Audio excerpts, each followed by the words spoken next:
Alexander Isak তিনি Newcastle United থেকে লিভারপুলে যাবেন কিনা, লিভারপুল তাকে টার্গেট করেছে, নিউক্যাসল চড়া দাম চায়, লিভারপুল অত দেবে না, নিউক্যাসল এখানে তারা আসলে বেচতেও চায় না আলেকজান্ডার ইসাককে।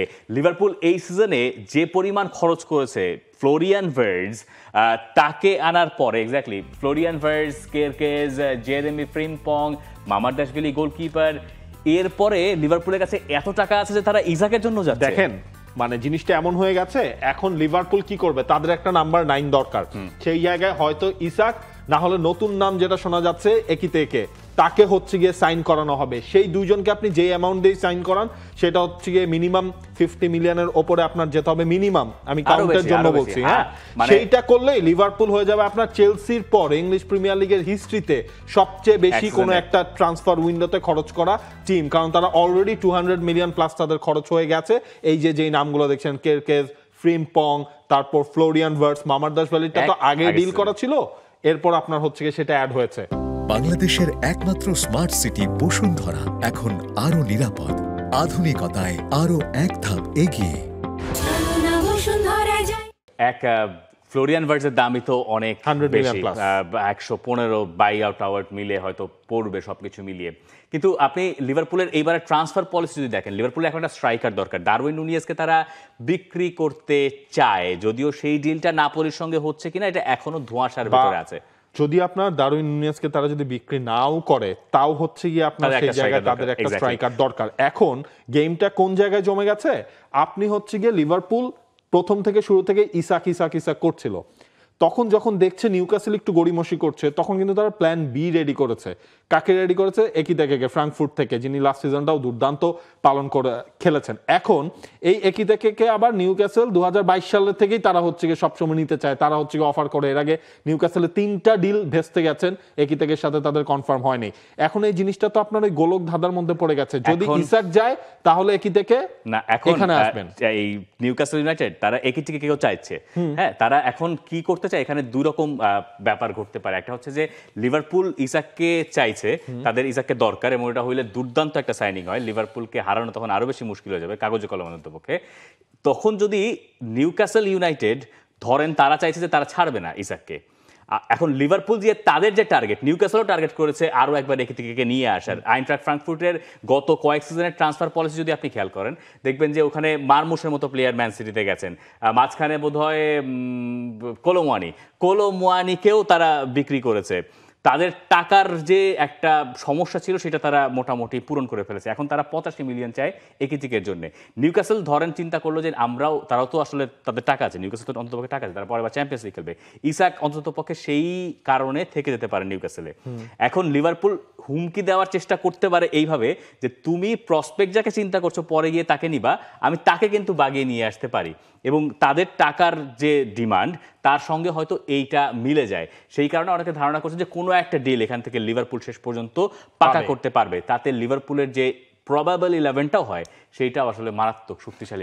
এই জায়গাটাই হচ্ছে আপনার মেইন জিনিসটা দেখা হবে, হয় ইসাককে ছাড়ো, না হলে তুমি ইসাককে রেখে দাও, আমি একিতেকে নিয়ে যাচ্ছি। লিভারপুল এখন এর মধ্যে হচ্ছে আপনার লুইস দিয়াজের জন্য হচ্ছে বায়ার্ন মিউনিখ তার একটা অফার করেছিল, সেটা লিভারপুল ভেস্তে দিয়েছে। তারা বলছে না, এর থেকেও বেশি অফার করো, না হলে দিয়াজকে নিয়ে যে প্ল্যানটা রয়েছে তারা সেখানেই রাখবে, কারণ দিয়েগো জতার একটা অ্যাবসেন্স তো লিভারপুলের এই দলটার মধ্যে তো আছে।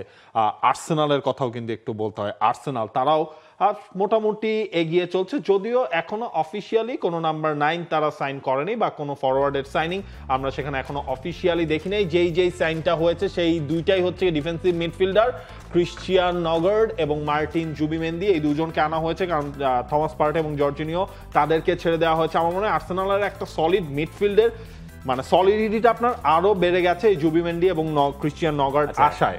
জুবিমেন্দি আর নগার্ড যে আসলেন, এখন খেলবেন কোন জায়গায়, ভদ্রলোকের নামই মনে পড়ছে না, গোল হেডে গোল করলেন যে পরে যে স্ট্রাইকার বনে গেলেন, স্প্যানিশ, যার গোলে স্পেন মানে পরে যে আপনার পুরো স্ট্রাইকার খেললো। হ্যাঁ, বেশ ভালো করছেন। হ্যাঁ, মানে মিডফিল্ড থেকে স্ট্রাইকার, তার জায়গায় এখন মনে হচ্ছে যে তিনি এখন পুরোপুরি সাইড, আমার নাম একদম উধাও হয়ে গেছে মাথা থেকে, মানে লিটারালি উধাও হয়ে গেছে। আর্সেনালের মূল টার্গেট এখন একজন, Marino Mikel Merino exactly, thank you so much.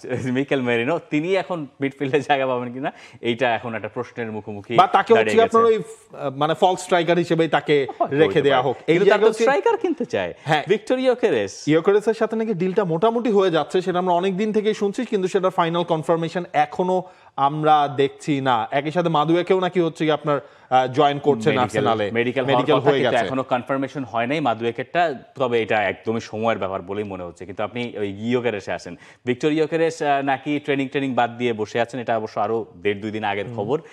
কারণ স্পোর্টিং সিপি তার জন্য যে টাকাটা চাইছে আর্সেনালের কাছ থেকে, আর্সেনাল মোটামুটি একটা দিয়েছে।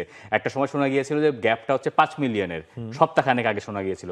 এখন 5 মিলিয়নের গ্যাপ তাদের জন্য এমন কিছু না। ধরেন আপনি প্যান্ট কিনতে গেছেন, এখন 50 টাকা বেশি দিয়ে তো আপনি প্যান্ট কিনবেন, তো ওদের কাছে 5 মিলিয়নের ব্যাপারটা ওই 50-100 টাকার হিসাব আর কি। যদি ইউ গো টু যে ওডিসি, হ্যাঁ, ওখান থেকে যদি দামাদামি করে প্যান্ট কিনেন আর কি, এরকম একটা অবস্থা।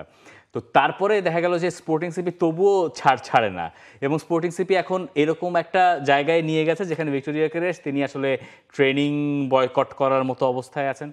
আর্সেনাল এই সুযোগটা কাজে লাগাতে চায়, এটা দেখার বিষয় যে ইয়োকেরেসকে তারা পাচ্ছে কিনা। আর্সেনাল যদি ইয়োকেরেসকে পেয়ে যায়, তো আর্সেনালও আসলে ওই জায়গায় চলে যাবে যে জায়গায় তাদের যে অভাবটা, এত কথা যেটা নিয়ে প্রত্যেকবার একই কথা বলতে হয়, সেই মানে তখন আপনার হচ্ছে ফরওয়ার্ড লাইনটাও পুরো একটা ব্যালেন্সিং ফরওয়ার্ড লাইন আর্সেনালের হয়ে যাবে। এছাড়া তো আর্সেনাল মোটামুটি গুড রেসে আছে ট্রান্সফারে, লিভারপুল গুড রেসে আছে, ম্যানচেস্টার ইউনাইটেড ম্যাথিউস কুনিয়াকে তারা শুধু সাইন করেছে।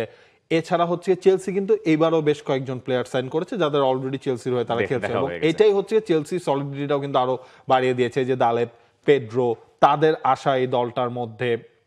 বাকি তো ম্যানচেস্টার সিটি যা করার আগেই করে ফেললো, তারা ক্লাব ওয়ার্ল্ড কাপ শুরুর আগেই মোটামুটি তারা করে ফেলেছে। সাইন করায় কিনা সেটাও একটু দেখার বিষয়। এবং রড্রিগোকে যদি ছাড়া হয়, রড্রিগো কোথায় যায়? ইংল্যান্ডে আসে, নাকি তিনি ইতালিতে যান, নাকি জার্মানিতে যান? For more updates, subscribe to our YouTube channel and click on the bell icon. Follow us on Facebook and Instagram. Download T-Sports app to enjoy exciting games and highlights. Visit tsports.com.